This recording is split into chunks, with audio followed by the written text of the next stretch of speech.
बहुत समय पहले की बात है। किसी गांव के बाहर एक बौद्ध सन्यासी अपनी कुटिया बनाकर उसमें रहा करते थे। वे बहुत ही ज़्यादा बुद्धिमान थे। अपनी बुद्धिमानी से वह बड़े से बड़े समस्या का भी बहुत ही आसानी से समाधान निकाल देते थे। एक बार वे बौद्ध सन्यासी भिक्षा मांगते हुए गांव के सबसे अमीर व्यक्ति के घर पहुंच गए। उस घर में रोज झगड़ा हुआ करता था। घर में आपसी भाईचारे और मित्रता की कमी की वजह से घर में हमेशा कलेश का माहौल बना रहता था। इसके वजह से घर के सबसे बड़े व्यक्ति बहुत ही चिंतित थे। उस बौद्ध सन्यासी को अपने द्वार पर आते ही वह अमीर व्यक्ति दौड़कर उनके पास आया और उन्हें अपने घर में बिठाकर उनके लिए भोजन मंगाया।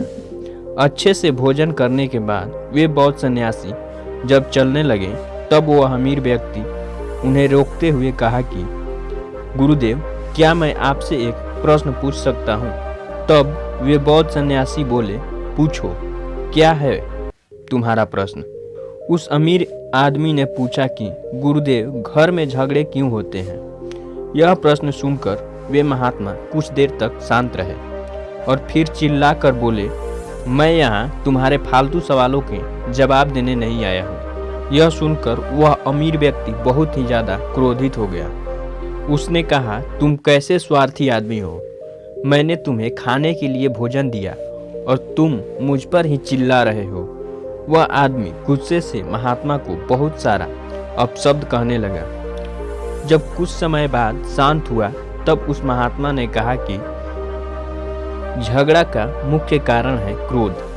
जब मैं तुमसे कहा कि मैं यहाँ तुम्हारे फालतू सवालों के जवाब देने नहीं आया हूँ, तब तुम क्रोधित हो गए और क्रोध में मुझ पर बहुत सारे अपशब्द कहे, और उसी समय अगर मैं भी गुस्से में तुम्हारे बातों का जवाब देता तो हम दोनों में बहुत ही बड़ी लड़ाई हो जाती। इसलिए अगर कोई क्रोध में कुछ बोल रहा है तो उस समय हमें उसके बातों का जवाब नहीं देना चाहिए। यदि हम उस समय उसके बातों को जवाब देंगे तो झगड़ा आगे ही बढ़ेगा। इसलिए झगड़े को खत्म करने का सबसे अच्छा रास्ता है कि तुम अपने क्रोध को शांत रखो।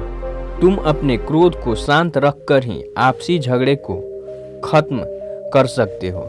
आसान शब्दों में अगर कहा जाए तो परिवार के आपसी झगड़े को एक दूसरे के प्रति सहनशीलता के भाव रखकर ही खत्म किया जा सकता है।